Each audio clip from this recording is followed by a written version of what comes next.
So the first video that we're going to look at tonight is seed saving, how to save your own seed. And most people buy their own seed.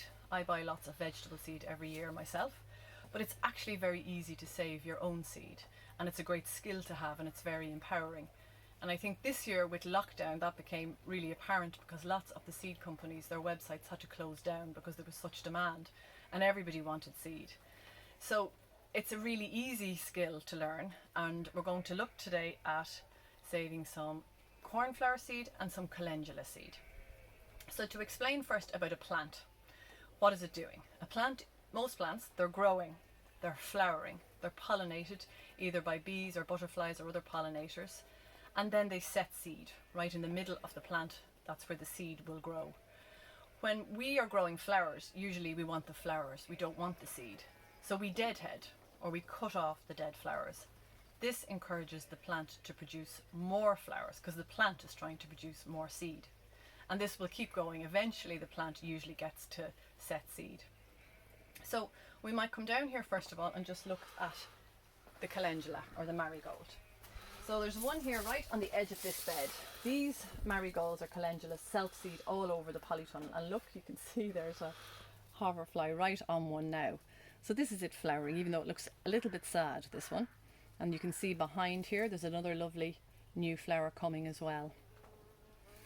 If we look at the front here though, you can see this flower has faded. These are the dead petals. And right in the centre you can see all these tiny little green clusters. These are seeds. And these will dry out and we'll be able to save them. So in tidy town groups, in your beds, you would usually cut this right back to here, and that would encourage the plant to produce more flowers. I haven't been deadheading them in here, as you can see. Now, if we look at this one here, this is further along. This has totally dried out.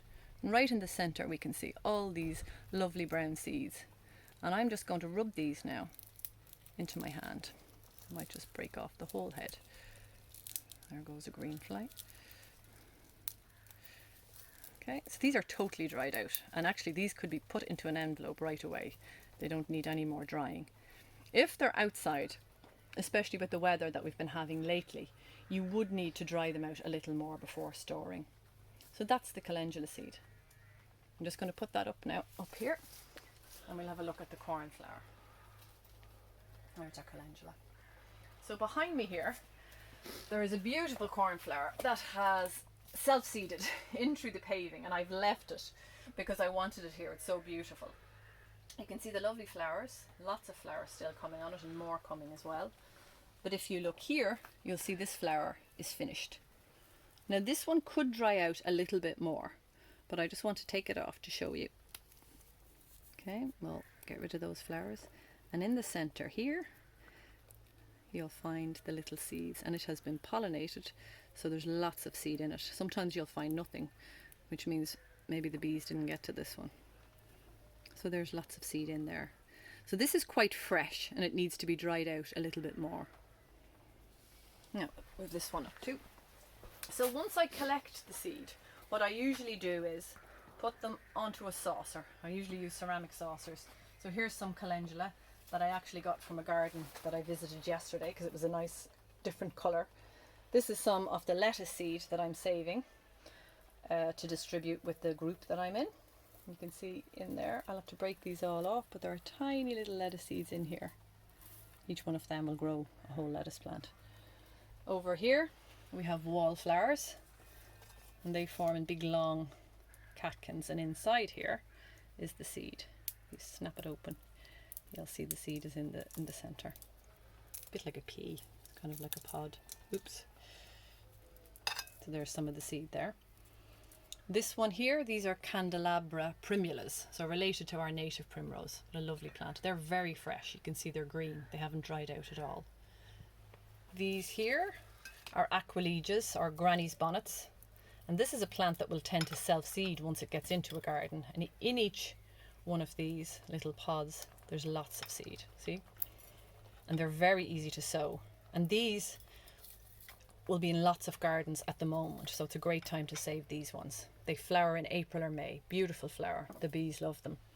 There's some cornflower here, and on the edge of it I just took a couple of pods from the foxglove. So foxglove is our native plant and it's biennial. So if you want to have it in your garden, you tend to need to sow some every year.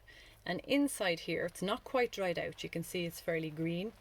There'll be lots of tiny little seed. And once this is dried out a little bit, you could save some of this too. Needs to dry out a little bit more.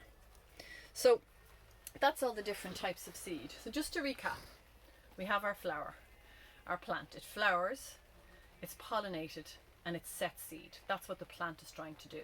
And we can save some of this seed by collecting it, drying it out.